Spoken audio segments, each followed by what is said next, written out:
ഓം ശ്രീ സായിരാം. അധ്യായം 32. ഗുരുവിനെയും ദൈവത്തെയും അന്വേഷിച്ച് നിരാഹാരം അംഗീകരിക്കുന്നില്ല. ഈ അധ്യായത്തിൽ ഹേമത് പാന്ത 2 കാര്യങ്ങളാണ് പ്രതിപാദിക്കുന്നത്. ബാബ കാട്ടിൽ വെച്ച് ഗുരുവിനെയും ഗുരുവിൽ കൂടെ ദൈവത്തെയും കണ്ടുവെന്ന്. 2. 3 ദിവസം നിരാഹാര വ്രതമെടുക്കാൻ തീരുമാനിച്ച മിസ്സിസ് ഗോഖലെയെ ബാബ പുരൻപോളി തീറ്റിയത് എങ്ങനെയാണ്. മുഖവുര. തുടക്കത്തിൽ ഹേമത് പാന്ത് സംസാരത്തെ ഗീതയിൽ പറഞ്ഞ പോലെ ഊർധ്വമൂലം അധശാഖം എന്ന നിലയിൽ ഉള്ള ശാഖകൾ മേലോട്ടും കീഴോട്ടും എന്ന നിലയിലുള്ള അശ്വത്ഥ വൃക്ഷത്തോട് താരതമ്യപ്പെടുത്തി വിവരിക്കുന്നു. അതിൻ്റെ ശാഖകൾ മേലോട്ടും കീഴോട്ടും വളർന്ന് ഗുണങ്ങളിൽ നിന്നും പോഷകങ്ങൾ എടുക്കുന്നു. അതിൻ്റെ തളിരുകൾ ഇന്ദ്രിയ വിഷയങ്ങളാണ്. അതിൻ്റെ വേരുകൾ കർമ്മത്തിലേക്ക് നയിച്ചുകൊണ്ട് മനുഷ്യലോകത്തിൽ വ്യാപൃതമായിരിക്കുന്നു. അതിൻ്റെ ആകൃതി ഇഹലോകത്തിൽ അറിയപ്പെടുന്നില്ല. അതുപോലെ തന്നെ അതിൻ്റെ ആദ്യമോ അവസാനമോ ആലംബമോ ആർക്കും അറിയുന്നില്ല. ഈ രൂഢമൂലമായ അശ്വത്ഥവൃക്ഷത്തെ നിസ്സംഗതയാകുന്ന മൂർച്ചയേറിയ ആയുധം കൊണ്ട് ഛേദിച്ച് മുന്നോട്ടുള്ള വഴി തേടേണ്ടത് ആ വഴിയെ പോയാൽ ഒരിക്കലും മടങ്ങിപ്പോകേണ്ടതില്ലാത്തതുമാകുന്നു. ഈ വഴിയെ പോകാൻ നല്ല ഒരു വഴികാട്ടി ഗുരു അത്യന്താപേക്ഷിതമാണ്. ഒരുവൻ എത്രമാത്രം പണ്ഡിതനായാലും എത്രമാത്രം വേദവും വേദാന്തവും പഠിച്ചിരുന്നാലും അയാൾക്ക് അയാളുടെ പ്രാപ്യസ്ഥാനത്ത് സുരക്ഷിതമായി എത്തുവാൻ കഴിയുന്നില്ല. വഴികാട്ടി അയാളോടൊപ്പം നടന്ന് നേർവഴിയിലൂടെ കൊണ്ടുപോകുമ്പോൾ വന്യമൃഗങ്ങളെയും അഗാധ ഗർത്തങ്ങളെയും ഒഴിവാക്കി സുഗമമായ വഴിയിലൂടെ പോകാൻ അയാൾ ശക്തനാകുന്നു. ബാബയുടെ അനുഭവം അദ്ദേഹം പറഞ്ഞതായി നമുക്കറിയാൻ കഴിയുന്നത് വിസ്മയാവഹമാണ്. ആ കഥ ശ്രദ്ധിക്കുന്നവർക്ക് അടിയുറച്ച വിശ്വാസവും ഭക്തിയും മോക്ഷവും സുസാധ്യമാകും. അന്വേഷണം. ബാബയുടെ കഥ. ഒരിക്കൽ ഞങ്ങൾ 4 പേർ പുരാണേതിഹാസങ്ങളൊക്കെ പഠിച്ച് വിജ്ഞാനം സമ്പാദിച്ച ബ്രഹ്മൻ്റെ സ്വഭാവത്തെപ്പറ്റി ചർച്ച ചെയ്യുകയായിരുന്നു. ഞങ്ങളിൽ ഒരാളുടെ അഭിപ്രായം നാം തന്നെ നമ്മെ ഉന്നമനത്തിലെത്തിക്കണമെന്നും അതിൽ ആരെയും ആശ്രയിക്കേണ്ടതില്ലെന്നുമായിരുന്നു. രണ്ടാമൻ്റെ അഭിപ്രായം മനസ്സിനെ നിയന്ത്രിക്കാനാവുന്നവൻ അനുഗ്രഹീതനാണെന്നും നാം ചിന്തയിൽ നിന്നും സ്വതന്ത്രനായാൽ നാം അല്ലാതെ ലോകത്തിലൊന്നുമില്ലെന്ന് ബോധ്യപ്പെടുമെന്നുമായിരുന്നു. മൂന്നാമൻ പറഞ്ഞത് ലോകം സദാ മാറിക്കൊണ്ടിരിക്കുന്നതാണെന്നും മാറ്റമില്ലാത്തത് അരൂപ ബ്രഹ്മം മാത്രമാണെന്നും അതുകൊണ്ട് നമുക്ക് യഥാർത്ഥവും അയഥാർത്ഥവും തമ്മിൽ തിരിച്ചറിയാനുള്ള വിവേകമാണ് വേണ്ടത് എന്നുമായിരുന്നു. നാലാമൻ, അതായത് ബാബ തന്നെ അഭിപ്രായപ്പെട്ടത് പുസ്തകം പഠിച്ച വിവരം പ്രയോജനശൂന്യമാണെന്നും നാം നമ്മുടെ കൃത്യങ്ങൾ നിർവഹിച്ച് ശരീരവും മനസ്സും പ്രാണങ്ങളും ഗുരുപാദത്തിൽ അർപ്പിക്കേണ്ടതാണെന്നും ഗുരു ദൈവം തന്നെയാണെന്നും ആ ബോധം മനസ്സിലുദിക്കാൻ സീമാതീതമായ വിശ്വാസം അത്യാവശ്യമാണെന്നുമായിരുന്നു. ഇങ്ങനെ ചർച്ച ചെയ്തുകൊണ്ട് പണ്ഡിതന്മാരായ ഞങ്ങൾ 4 പേരും ദൈവാന്വേഷികളായി ഒരു കാട്ടിനുള്ളിലൂടെ നടക്കാൻ തുടങ്ങി. മറ്റു 3 പേർക്കും ആരുടെ സഹായവും കൂടാതെ സ്വതന്ത്ര ബുദ്ധിയോടുകൂടി അന്വേഷണം നടത്തണമെന്നായിരുന്നു. വഴിക്ക് വെച്ച് ഒരു വൻജാരി ധാന്യം മുതലായവ കാളപ്പുറത്ത് വെച്ച് നടന്ന് കച്ചവടം ചെയ്യുന്ന ഒരു താണജാതിയിൽപ്പെട്ട ഒരാൾ. ധാന്യം മുതലായവ കാളപ്പുറത്ത് വെച്ച് നടന്ന് കച്ചവടം ചെയ്യുന്ന താണജാതിയിൽപ്പെട്ട ഒരാൾ ഞങ്ങളോട് ചോദിച്ചു, ഇപ്പോൾ നല്ല ചൂടും വെയിലുമാണല്ലോ, നിങ്ങൾ ഇങ്ങനെ ഇത്ര കണ്ട് ദൂരം എവിടേക്ക് പോകുന്നു? ഞങ്ങൾ കാട്ടിൽ തിരയാൻ പോവുകയാണെന്ന് മറുപടി പറഞ്ഞു. അപ്പോൾ നിങ്ങൾ എന്തു തിരഞ്ഞാണ് പോകുന്നത് എന്ന് ചോദിച്ചതിന് ഞങ്ങൾ ഒഴികഴിവായി ചില മറുപടിയും കൊടുത്തു. ഞങ്ങൾ പ്രത്യേക ഉദ്ദേശമില്ലാതെ നടക്കുന്നവരാണെന്ന് കണ്ട് അയാൾ വീണ്ടും ഇപ്രകാരം പറഞ്ഞു, ഈ കാട് വേണ്ട പോലെ അറിയാതെ ഈ ഘോര വനങ്ങളിൽ സഞ്ചരിക്കണമെന്നുണ്ടെങ്കിൽ നിങ്ങൾ ഒരു വഴികാട്ടിയെ കൂട്ടണം. ചൂടെടുക്കുന്ന ഈ ഉച്ച സമയത്ത് നിങ്ങൾ അനാവശ്യമായി അലഞ്ഞു നടന്ന് ക്ഷീണിതരാവുന്നത് എന്തിനാണ്? നിങ്ങളുടെ രഹസ്യ അന്വേഷണത്തെപ്പറ്റി എന്നോട് പറയണമെന്നില്ല. എന്നാലും നിങ്ങൾക്ക് ഇവിടെ ഇരുന്ന് ഭക്ഷണം കഴിച്ച് വെള്ളം കുടിച്ച് അല്പം വിശ്രമിച്ച് പോകാം. ക്ഷമാശീലമാണ് എപ്പോഴും വേണ്ടത്.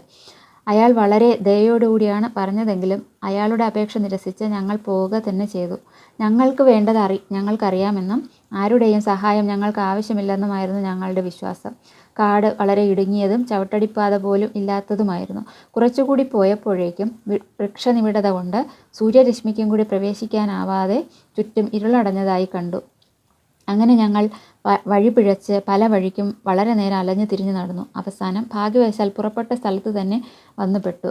വനചാരി വീണ്ടും ഞങ്ങളെ കൊണ്ട്, നോക്കിൻ, നിങ്ങളുടെ സ്വന്തം കഴിവിൽ വിശ്വസിച്ച് നിങ്ങൾക്ക് വഴിതെറ്റി. ചെറുതായാലും വലുതായാലും എല്ലാ കാര്യത്തിലും നമുക്ക് മാർഗനിർദ്ദേശം തരാൻ ഒരു വഴികാട്ടി ഉണ്ടായിരിക്കേണ്ടത് ഒഴിച്ചുകൂടാത്ത ഒരാവശ്യമാണ്. വിശന്ന വയറുമായി നടത്തുന്ന ഒരന്വേഷണവും വിജയപ്രദമാകാൻ പോകുന്നില്ല. ദൈവകൽപ്പിതം കൊണ്ടല്ലാതെ നാം വഴിക്ക് വെച്ച് ആരെയും കാണുന്നില്ല. തരുന്ന ഭക്ഷണം ഉപേക്ഷിക്കരുത്.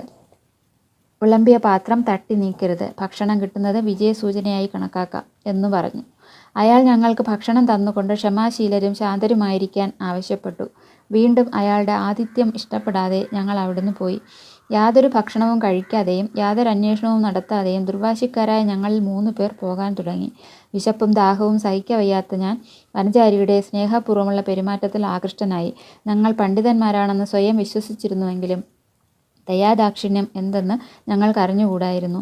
വനചാരി അക്ഷരജ്ഞാനമോ മറ്റു യോഗ്യതയോ ഇല്ലാത്ത ഒരു താണ ജാതിക്കാരനായിരുന്നു. എങ്കിലും അയാൾക്ക് സമസൃഷ്ടികളോടുള്ള സ്നേഹം ഹൃദയത്തിലുണ്ടായിരുന്നതിനാലാണ് ഞങ്ങളെ ഭക്ഷണത്തിന് ക്ഷണിച്ചത്.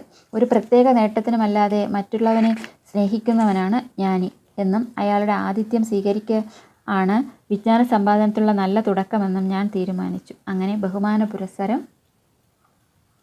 ഞാൻ അയാൾ തന്ന ഭക്ഷണം സ്വീകരിക്കുകയും ചെയ്തു, വെള്ളം കുടിക്കുകയും ചെയ്തു. ബഹുമാന പുരസ്സരം ഞാൻ അയാൾ തന്ന ഭക്ഷണം സ്വീകരിക്കുകയും വെള്ളം കുടിക്കുകയും ചെയ്തു. അപ്പോഴേക്കും നോക്കുക, ഗുരു പെട്ടെന്ന് പ്രത്യക്ഷപ്പെട്ട് ഞങ്ങളുടെ മുമ്പിൽ വന്നു നിന്ന് എന്തായിരുന്നു തർക്കവിഷയം എന്ന് ചോദിച്ചു. ഞാൻ ഉണ്ടായ സംഭവങ്ങളെല്ലാം അദ്ദേഹത്തോട് പറഞ്ഞു. അപ്പോൾ അദ്ദേഹം, നീ എൻ്റെ കൂടെ വരാൻ ഇഷ്ടപ്പെടുന്നുവോ? ഞാൻ നിനക്ക് വേണ്ടത് കാണിച്ചു തരാം. ഞാൻ പറയുന്നത് വിശ്വസിക്കുന്നവന് മാത്രമേ വിജയിക്കാൻ കഴിയൂ എന്ന് പറഞ്ഞു. മറ്റുള്ളവർ അദ്ദേഹം പറഞ്ഞ വാക്കുകൾ ഇഷ്ടപ്പെടാതെ അവിടുന്ന് പോയി. ഞാൻ അദ്ദേഹത്തെ ബഹുമാന പുരസ്സരം നമസ്കരിച്ച് അദ്ദേഹത്തിൻ്റെ കൽപ്പനകൾ സ്വീകരിച്ചു. അദ്ദേഹം എന്നെ ഒരു കിണറ്റിനരികെ കൊണ്ടുപോയി. എൻ്റെ കാലുകൾ ഒരു കയറുകൊണ്ട് കെട്ടി തല കീഴായി കിണറ്റിനുള്ളിലേക്ക് ഒരു മരത്തിന്മേൽ കെട്ടിത്തൂക്കി. ഞാൻ വെള്ളത്തിൽ നിന്ന് 3 അടി ഉയരത്തിലായിരുന്നു. വെള്ളം കൈകൊണ്ടോ വായ കൊണ്ടോ തൊടാൻ കഴിയുമായിരുന്നില്ല. എന്നെ ഇങ്ങനെ കെട്ടിത്തൂക്കി അദ്ദേഹം എവിടേക്കോ പോയി. 4-5 മണിക്കൂർ കഴിഞ്ഞ് അദ്ദേഹം മടങ്ങി വന്ന് എന്നെ വേഗം പുറത്തെടുത്ത് എങ്ങനെ ഉണ്ടായിരുന്നു എന്ന് ചോദിച്ചു. ഞാൻ പരമാനന്ദത്തിലായിരുന്നു. എന്നെപ്പോലുള്ള ഒരു അല്പന് ഞാൻ അനുഭവിച്ച ആനന്ദം എങ്ങനെ വിവരിക്കാൻ കഴിയും എന്ന് ഞാൻ മറുപടി പറഞ്ഞു. എൻ്റെ ഉത്തരം കേട്ട് സന്തുഷ്ടനായ ഗുരു എന്നെ ഗാഠാലിംഗനം ചെയ്ത് മേലെല്ലാം തലോടി എന്നെ കൂടെ താമസിപ്പിച്ചു. അദ്ദേഹം ഒരു തള്ളപ്പക്ഷി കുഞ്ഞിനെ നോക്കും പോലെ എന്നെ നോക്കിയിരുന്നു. എന്നെ അദ്ദേഹം അദ്ദേഹത്തിൻ്റെ കമനീയമായ വിദ്യാലയത്തിൽ ചേർത്തു. അവിടെ ഞാൻ മാതാപിതാക്കന്മാരെ പോലും വിസ്മരിച്ചു പോയി. എൻ്റെ എല്ലാ ബന്ധങ്ങളും അവിടെ വെച്ച് ഇല്ലാതാക്കി. എന്നെ സ്വതന്ത്രനാക്കി. അദ്ദേഹത്തിൻ്റെ കഴുത്തിൽ കെട്ടിപ്പിടിച്ച് അദ്ദേഹത്തെ തന്നെ നിർനിമേഷനായി നോക്കിയിരിക്കാൻ ഞാൻ ആഗ്രഹിച്ചു. അദ്ദേഹത്തിൻ്റെ രൂപം ദൃഷ്ടിയിൽ സ്ഥിരപ്രതിഷ്ഠമാകുന്നില്ലെങ്കിൽ അന്ധതയാണ് സുഖമെന്ന് ഞാൻ വിശ്വസിച്ചു. അത്തരത്തിലുള്ളതായിരുന്നു ആ വിദ്യാലയം. അതിൽ പ്രവേശിച്ച ഒരുത്തനും വെറും കൈയോടെ മടങ്ങില്ല. എൻ്റെ ഗുരു എനിക്ക് സർവസ്വമായിരുന്നു. എൻ്റെ വീടും ധനവും മാതാപിതാക്കളും എല്ലാം അദ്ദേഹമായിരുന്നു. എൻ്റെ എല്ലാ ജ്ഞാനേന്ദ്രിയങ്ങളും സ്വസ്ഥാനം ഉപേക്ഷിച്ച് ദൃഷ്ടിയിൽ കേന്ദ്രീകരിക്കുകയും ദൃഷ്ടിയെ ഞാൻ ഗുരുവിൽ ഉറപ്പിക്കുകയും ചെയ്തു. അത്തരത്തിലായിരുന്നു എൻ്റെ ഗുരു. എല്ലാ ധ്യാനത്തിലും അദ്ദേഹത്തെ അല്ലാതെ മറ്റൊന്നും ഞാൻ അറിഞ്ഞിരുന്നില്ല. അദ്ദേഹത്തെ ധ്യാനിച്ചു കൊണ്ടിരുന്നപ്പോൾ എൻ്റെ മനോബുദ്ധികൾ സ്തംഭിച്ച് പോവുകയാൽ ഞാൻ ശാന്തനായി. അദ്ദേഹത്തെ മനസ്സാ നമിക്കേണ്ടി വരുമായിരുന്നു. ഇതിലും വ്യത്യസ്തമായ പരിതസ്ഥിതികളുള്ള മറ്റു പല വിദ്യാലയങ്ങളുമുണ്ട്. വിദ്യാർത്ഥി അവിടെ പോയി പണവും അധ്വാനവും സമയവും ചിലവഴിച്ച് അവസാനം പശ്ചാത്തപിക്കേണ്ടി വരുന്നു. അവിടങ്ങളിലെ ഗുരു അയാളുടെ ഗൂഢജ്ഞാനത്തെപ്പറ്റിയും നേർവഴിയെപ്പറ്റിയും വീമ്പടിക്കും. അയാളുടെ മാഹാത്മ്യത്തെയും ദിവ്യത്വത്തെയും പ്രദർശിപ്പിക്കുമെങ്കിലും അയാളിൽ കരുണ മാത്രം കാണില്ല.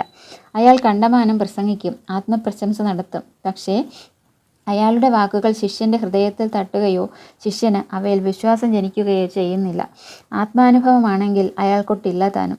പിന്നെ എങ്ങനെയാണ് അത്തരം വിദ്യാലയങ്ങൾ ശിഷ്യന്മാർക്ക് ഉപകാരപ്രദമാവുന്നതും ശിഷ്യന് നേട്ടമുണ്ടാവുന്നതും? ഞാൻ പറഞ്ഞ ഗുരു അത്തരക്കാരനല്ലായിരുന്നു. അദ്ദേഹത്തിൻ്റെ അനുഗ്രഹം കൊണ്ട് എനിക്ക് യാതൊരു അധ്വാനമോ പഠിപ്പോ കൂടാതെ തന്നെ ആത്മജ്ഞാനം സിദ്ധിച്ചു. എനിക്ക് എല്ലാം പകൽ വെളിച്ചം പോലെ വ്യക്തമായതിനാൽ ഒന്നും അന്വേഷിക്കാനില്ലായിരുന്നു. ഇങ്ങനെ തലകീഴായി തൂക്കിയതിൽ എനിക്ക് എങ്ങനെ ആനന്ദം സിദ്ധിച്ചു എന്നത് ഗുരുവിന് മാത്രമേ അറിയാവൂ. ഞങ്ങൾ 4 പേരിൽ ഒരാൾ കർമാരാധനക്കാരനായിരുന്നതിനാൽ അയാൾക്ക് ഏതെല്ലാം കർമ്മമാണ് ചെയ്യേണ്ടത്, ഏതെല്ലാം ചെയ്തുകൂടാ എന്ന് മാത്രമേ അറിവുണ്ടായിരുന്നുള്ളൂ. രണ്ടാമൻ ജ്ഞാനിയായിരുന്നതിനാൽ അയാളുടെ അറിവിനെക്കുറിച്ച് അഹംഭാവം മാത്രമായിരുന്നു അയാൾക്കുള്ളത്. മൂന്നാമൻ ഭക്തനായിരുന്നതിനാൽ എല്ലാം ദൈവത്തെ സമർപ്പിച്ചിരിക്കുകയായിരുന്നു.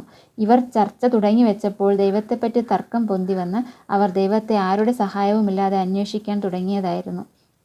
വിവേകത്തിൻ്റെയും നിസ്സംഗത്വത്തിൻ്റെയും മൂർത്തിമത് ഭാവമായ സായി ആ 4 പേരിൽ ഒരാളായിരുന്നു. അദ്ദേഹം തന്നെ പരബ്രഹ്മമായതിനാൽ അദ്ദേഹം മറ്റുള്ളവരോട് ചേർന്ന് എന്തിനിങ്ങനെ ഭോഷത്വം പ്രവർത്തിച്ചു എന്ന് ചിലർ ചോദിച്ചേക്കാം. അത് മറ്റുള്ളവരുടെ നന്മയ്ക്ക് വേണ്ടി, ഒരു ഉദാഹരണത്തിന് വേണ്ടി മാത്രം അങ്ങനെ പ്രവർത്തിച്ചതാണ്. ഇത് കണ്ട് മറ്റുള്ളവർ വഴി മനസ്സിലാക്കട്ടെ. സ്വയം ഒരു അവതാരമായിരുന്നിട്ടും വനചാരി കൊടുത്ത ഭക്ഷണം അന്നം ബ്രഹ്മമാണെന്ന് മനസ്സിലാക്കി അദ്ദേഹം സ്വീകരിച്ചു.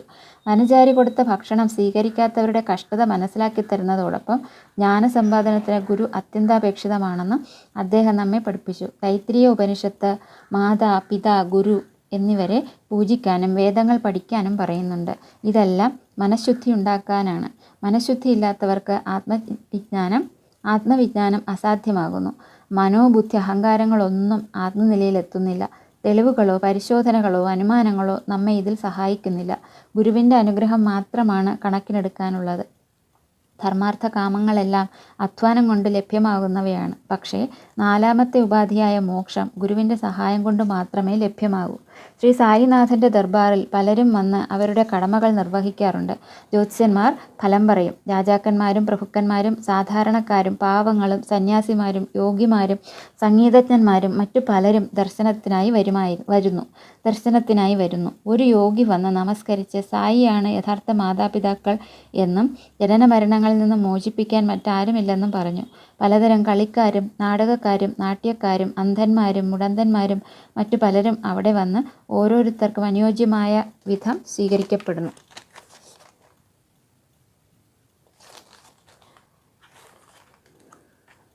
അതുപോലെ വനചാരിയും അയാൾക്ക് വിധിച്ച കർമ്മം നിർവഹിച്ചെന്നേയുള്ളൂ. നമുക്ക് അടുത്ത കഥയിലേക്ക് പ്രവേശിക്കാം. നിരാഹാരവും മിസ്സിസ് ഗോഖലെയും. ബാബ ഒരിക്കലും നിരാഹാരം അനുഷ്ഠിക്കുകയോ മറ്റുള്ളവരെ നിരാഹാരം അനുഷ്ഠിക്കാൻ അനുവദിക്കുകയോ ചെയ്തിരുന്നില്ല. നിരാഹാരം അനുഷ്ഠിക്കുന്നവന് ഒരിക്കലും മനഃശാന്തി ഉണ്ടാവില്ല. പിന്നെ എങ്ങനെ അയാൾ പരമാർത്ഥം മനസ്സിലാക്കും? വിശക്കുന്ന വയറുമായി ദൈവത്തെ അറിയാൻ കഴിയില്ല. ആദ്യം ആത്മാവിനെ തൃപ്തിയാക്കണം. ഭക്ഷണത്തിലെ പോഷണം സിദ്ധിച്ചില്ലെങ്കിൽ ഏത് കണ്ണുകൊണ്ട് ദൈവത്തെ കാണും? ഏത് നാക്കുകൊണ്ട് ദൈവത്തിൻ്റെ മാഹാത്മ്യത്തെ പ്രകീർത്തിക്കും? ഏത് കാതുകൊണ്ടാണ് അവ കേൾക്കും? ചുരുക്കത്തിൽ എല്ലാ അവയവങ്ങൾക്കും വേണ്ട പോഷകാംശങ്ങൾ കിട്ടിയാലേ നമുക്ക് ഏത് സാധനയും ചെയ്ത് ദൈവത്തെ അറിയാൻ സാധിക്കൂ. അതുകൊണ്ട് നിരാഹാരവും അമിതാഹാരവും നല്ലതല്ല. ഭക്ഷണത്തിൽ ക്രമം പാലിക്കുന്നത് ശരീരത്തിനും നല്ലതാണ്. മിസ്സിസ് ഗോഖലെ എന്നു പേരായ ഒരു സ്ത്രീ മിസ്സിസ് കാശിബായ് കാനിത്കാറിൽ നിന്നും ദാദാ കേൽക്കർക്ക് പരിചയപ്പെടുത്താനുള്ള ഒരു കത്തുമായി ഷിർദിയിൽ വന്നു. അവർ ബാബയുടെ കാൽക്കൽ 3 ദിവസം ഉപവാസമിരിക്കാൻ തീരുമാനിച്ചാണ് വന്നത്. തലേന്ന് തന്നെ ദാദാ കേൽക്കറോട് ബാബ താൻ ഹോളി ഉത്സവകാലത്ത് ആരും പട്ടിണി കിടക്കാൻ അനുവദിക്കില്ലെന്നും അവർക്ക് പട്ടിണിയാണെങ്കിൽ താൻ എന്തിനാണിവിടെ എന്നും ചോദിച്ചിരുന്നു. പിറ്റേന്ന് ഈ സ്ത്രീ ദാദാ കേൽക്കറോട് കൂടി വന്നു. ബാബയുടെ കാൽക്കൽ ഇരുന്ന ഉടനെ ബാബ അവരോട്, എന്താണ് പട്ടിണി കിടക്കുന്നതിൻ്റെ ആവശ്യം? ദാദാ ഭട്ടിൻ്റെ വീട്ടിൽ പോയി പുരൻപോളി ഉണ്ടാക്കി അയാളുടെ കുട്ടികൾക്ക് കൊടുത്ത് നീയും കഴിക്കണം എന്ന് പറഞ്ഞു. ഹോളി ഉത്സവകാലമാണ്. കേൽക്കാറിൻ്റെ ഭാര്യ ഋതുവായിരുന്നതിനാൽ അവിടെ ഭക്ഷണം പാകം ചെയ്യാൻ ആരുമില്ലായിരുന്നു. മിസ്സിസ് ഗോഖലെ നിർദ്ദേശപ്രകാരം ദാദാ ഭട്ടിൻ്റെ വീട്ടിൽ പോയി പലഹാരമുണ്ടാക്കി കുട്ടികൾക്ക് കൊടുത്ത് അവരും ഭക്ഷിച്ചു. എന്തൊരു നല്ല കഥ! എന്ത് സുന്ദരമായ തത്വം! ബാബയുടെ സർക്കാർ. ബാബ വളരെ താഴെ വിവരിക്കും പ്രകാരം തൻ്റെ കുട്ടിക്കാലത്തെ ഒരു കഥ പറഞ്ഞു. ഞാൻ കുട്ടിയായിരിക്കുമ്പോൾ ഭക്ഷണം അന്വേഷിച്ച് ബീഡ്ഗോമിൽ ചെന്നു. അവിടെ എനിക്കൊരു തുന്നൽ പണി കിട്ടി. ഞാൻ വളരെ കഠിനാധ്വാനം ചെയ്തു പണിയെടുത്തു. മുതലാളിക്ക് എന്നിൽ സന്തോഷമായി. എൻ്റെ മുമ്പേ 3 കുട്ടികൾ അവിടെ പണിക്കാരായിട്ടുണ്ടായിരുന്നു. ഒരുത്തന് 50 ഉറുപ്പികയും രണ്ടാമന് 100 ഉറുപ്പികയും മൂന്നാമന് 150 ഉറുപ്പികയും ശമ്പളമായിരുന്നു. എനിക്കിതെല്ലാം ചേർന്നതിൻ്റെ ഇരട്ടിയായ 600 ഉറുപ്പിക കിട്ടി. എൻ്റെ പ്രവൃത്തിയിലുള്ള സാമർഥ്യം കണ്ട് മുതലാളി എന്നെ സ്നേഹിക്കുകയും പുകഴ്ത്തുകയും ചെയ്തതിന് പുറമെ ഉടുപ്പും തലക്കെട്ടും ഷർട്ടും തന്ന് ആദരിക്കുകയും ചെയ്തു. ഞാൻ ഈ വസ്ത്രങ്ങൾ ഉപയോഗിക്കാതെ വെച്ചു. മനുഷ്യൻ തന്നത് അപൂർണവും അസ്ഥിരവുമാണെന്ന് ഞാൻ ചിന്തിച്ചു. പക്ഷേ എൻ്റെ സർക്കാർ എടുത്തോ എന്ന് പറയുന്നു. പക്ഷേ എല്ലാവരും എൻ്റെ അടുക്കൽ വന്ന് തരിക എന്ന് യാചിക്കുന്നു. ഞാൻ പറയുന്നതിൻ്റെ അർത്ഥം മനസ്സിലാക്കാൻ ആരും മെനക്കെടുന്നില്ല. എൻ്റെ സർക്കാരിൻ്റെ ഖജനാവ് നിറഞ്ഞു കവിയുകയാണ്. ഞാൻ പറയുകയാണ്, ഈ ധനം കോരി വണ്ടിക്കണക്കിന് കൊണ്ടുപോവേൻ. അമ്മ പെറ്റ മക്കളെല്ലാം ഈ ധനം കൊണ്ട് തന്നെത്താൻ നിറഞ്ഞിരിക്കണം എന്ന്. എൻ്റെ ഫക്കീറിൻ്റെ ചാതുര്യം, എൻ്റെ ഭഗവാന്റെ ലീല, എൻ്റെ സർക്കാരിൻ്റെ പ്രീതി, അത് ഒന്ന് പ്രത്യേകം തന്നെയാണ്. ഞാനോ ശരീരം മണ്ണിലും ശ്വാസം വായുവിലും ലയിക്കുന്നു. ഈ അവസരം ഇനി ഉണ്ടാവില്ല. ഞാൻ എവിടെയോ പോകുന്നു, എവിടെയോ ഇരിക്കുന്നു. മായ എന്നെ വല്ലാതെ അലട്ടുന്നു. എന്നിട്ടും ഞാൻ എൻ്റെ ആൾക്കാരെക്കുറിച്ച് വ്യാകുലപ്പെടുന്നു. ആരെങ്കിലും എന്തെങ്കിലും ചെയ്താൽ അതിൻ്റെ ഫലം അവർക്ക് കിട്ടും. ഞാൻ ഈ പറയുന്ന വാക്കുകൾ സ്മരിക്കുന്നവർക്ക് അമൂല്യമായ ആനന്ദം കൈവരും. ശ്രീ സായിയെ നമിക്കുവിൻ. ലോകശാന്തി ഭവിക്കട്ടെ.